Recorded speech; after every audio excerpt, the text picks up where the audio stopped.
Hey guys, what's up and welcome back to Toe Tags Metal Reviews, and today we're giving you guys our first impressions of the new releases from Prevail, Igorrr, Paradise Lost, and A Killer's Confession.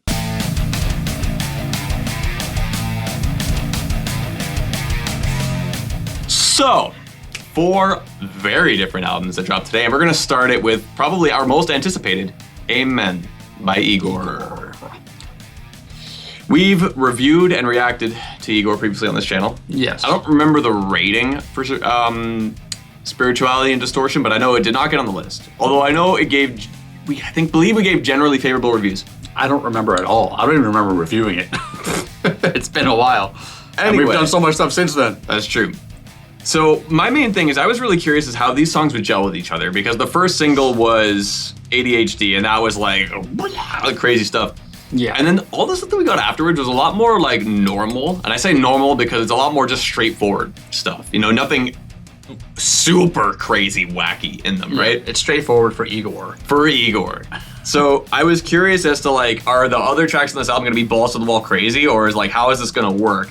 And then after going through it, I found that really ADHD is like the only one like that, with the exception of 2020, which is the track right afterwards, which is 12 seconds of just blah, kind of. Just screaming and drums, just 12 seconds. It sounds like a song Clowncore would make.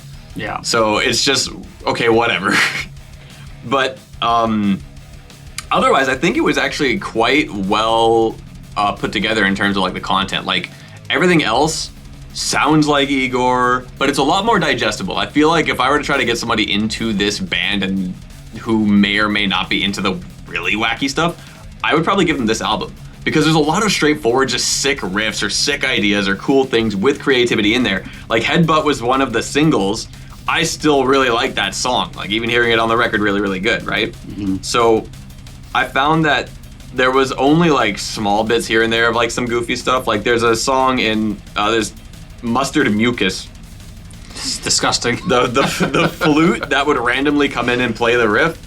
I thought that was pretty funny, and it's not like overly wacky crazy that would drive most people away. So I think this album's a lot more accessible in general, but it still has a lot of really, really cool like musical ideas, and I feel like it's a really, really good example of just how good Igorrr is as like a general musician. Mm-hmm. It's not like he's trying to just do ridiculous avant-garde stuff. It's like he's making just this sick album and has some personality in it, you know, here and there. Like I feel like it's a good example of a reminder of like how good of a metal musician he is.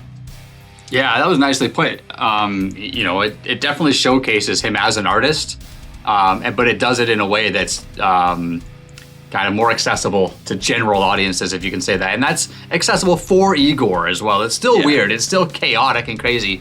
And there's a lot of really cool stuff happening. You got stuff on here that's like creepy and atmospheric. You got stuff that's electronic. You got stuff that's neoclassical, stuff that's full-on classical, stuff that's operatic. It's still all over the place, but it still feels a lot more grounded, a lot more kind of just standardized in a way. So yeah, you mentioned Headbutt as a standout track. I agree. I think as a single it was a standout track, and listening to it on the album, it also is a standout track. Last Beat Falafel was also a single. I still think that's a great song. And you mentioned Mustard Mucus, which I think is a disgusting name for a song. I hate mustard.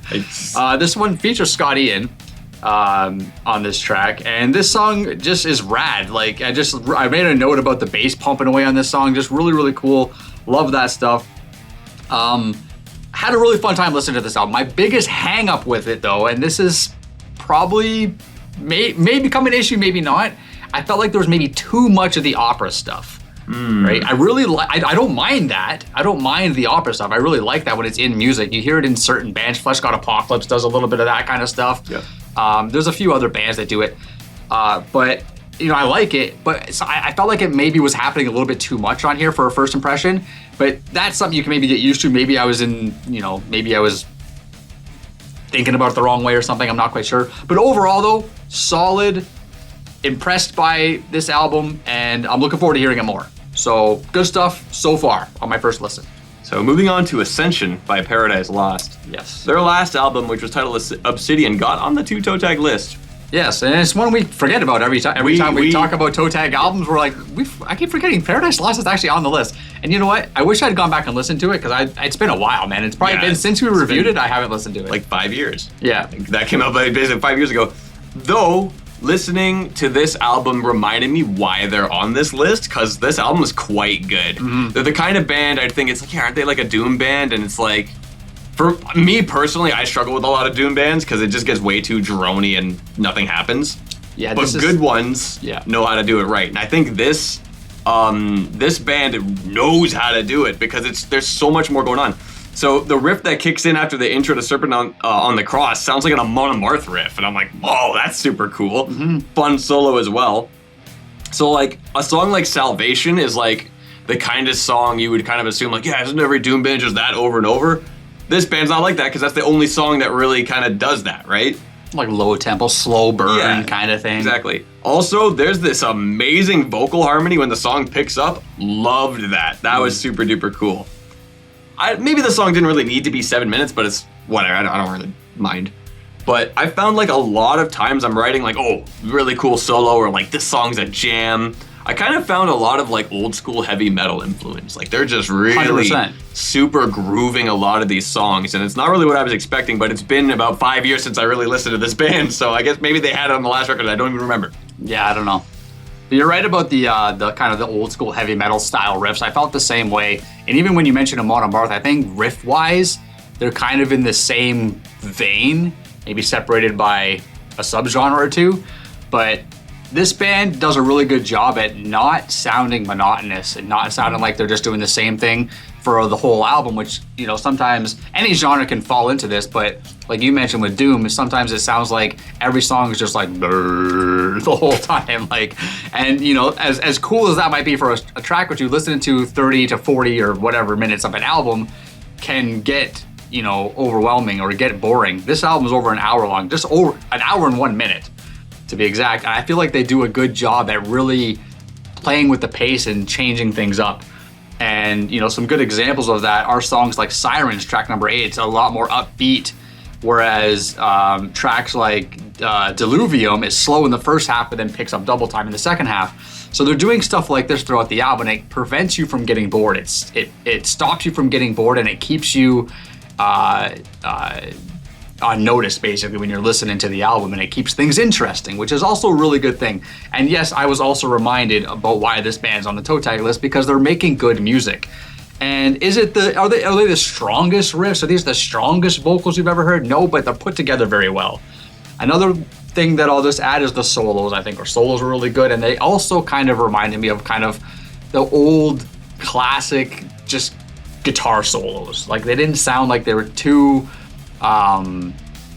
contemporary. They felt old school to me. Yeah, I felt the same way. And you know, they go for a while too. They're not short little quick ditties. They're nice. You know, they last a minute or so.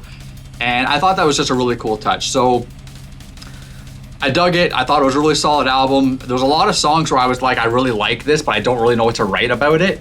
But that's, you know, if you listen to things a little bit more, you kind of you start understanding what it is you like. But on my first listen, I was like, I really enjoy this, but like, why?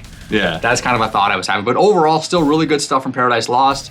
I dig it. I'll definitely give it more listens when I have the chance. But yeah, what's next? Victim 2 by A Killer's Confession. I don't really recall what Victim 1 sounded like, and I don't even know if we covered it. We may have. I really don't remember. Maybe in a first impression. I don't think we didn't review it. No, we didn't. We haven't reviewed this band. We reacted a few times. Yeah. But I remember when this band was brand new, I want to say a little over 10 years ago, they had this song that featured Head, like from Korn, on it, and I loved that song, so I was super excited. And then the album came out and I didn't like it. And I'm just like... So... Now, we did react to the song that has J-Man on it, which is super duper cool. I remember liking that song. I still do.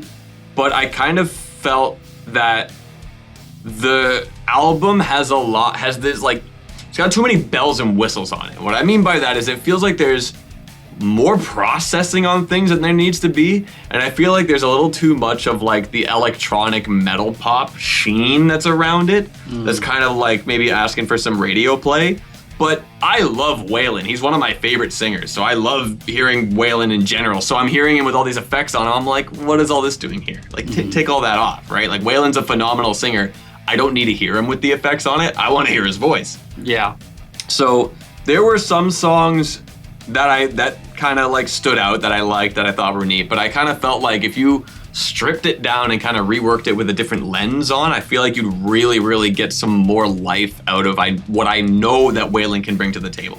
Like, I love Save Your Sorrow. That was his first album with Mushroomhead. Listening to this made me want to go listen to that again because I love that album so much and I love his performance on it. And so I feel like there is more that this band can really evolve into that they didn't really tap into. And maybe it's just like, this is what we were going for with it. Okay, that was the vision. But I'd really like to see something more stripped down and really to the point with maybe a future release. But there's also a Nirvana cover on this album. Well, it sounds like you feel like this band has a lot of potential that they haven't fully tapped into yet. Yeah. I'm kind of not in that boat. This band, I want to like this band. I grew up a Mushroomhead fan. I like Mushroomhead a lot, and this is obviously a piggyback off that for obvious reasons. And you know, in certain ways, it does have that kind of sound, has the kind of maybe similar genre-wise. But this band has never done anything that I've liked, and that sounds mean to say, but out of all the chances I've given this band, as far as singles go and albums, I've never walked away going, I enjoyed that, or there was a song there that I'm going to add to my playlist.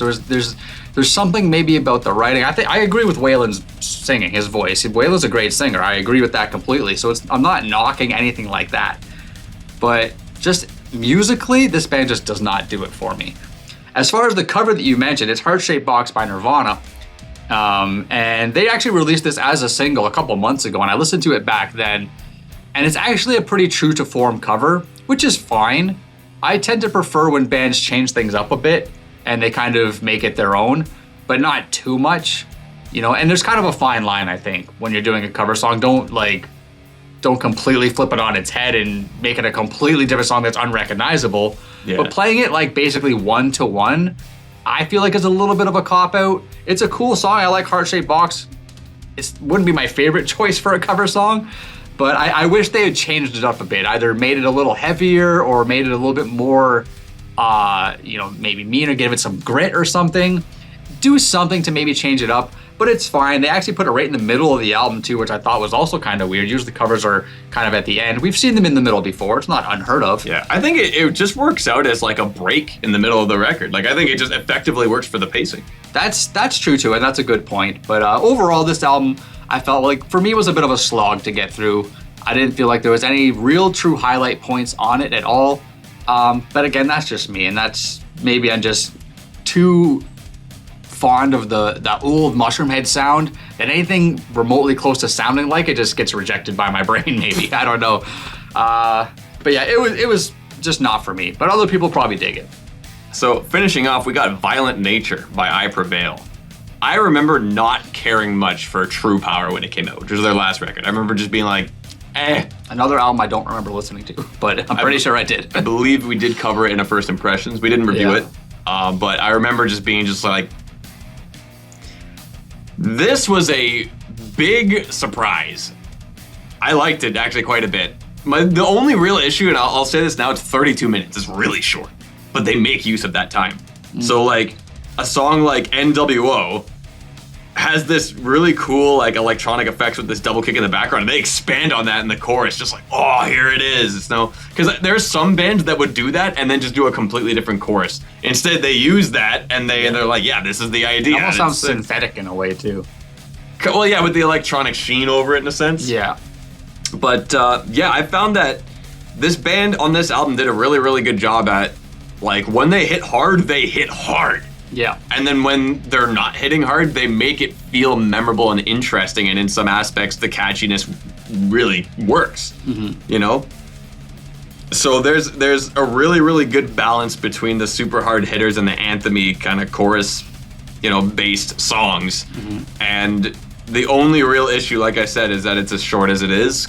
I wish it'd be kind of longer, because trying to, if you were to listen to this album more, you get a lot of spins out of that, and it might burn out a bit faster. It really depends. But I do think they made a good use of the time that's on this record. I think it's a huge step up from the last one. I agree with that too. A really good use of the time, because it's not like every song sounds the same or whatever. There's definitely some variety in there for the 32-minute runtime that it is. And I have to agree with TV Fish on this again, because I was surprised by this myself. Prevail is a band that I've never been able to get into. I've tried them out a few times. We've checked out an album or two of theirs in the past.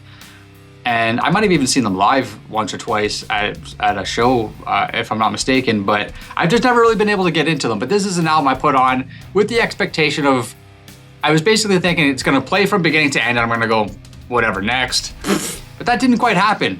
There was a few songs I know that really did stand out. And you said NWO. That was the first one that really kind of perked my ears up.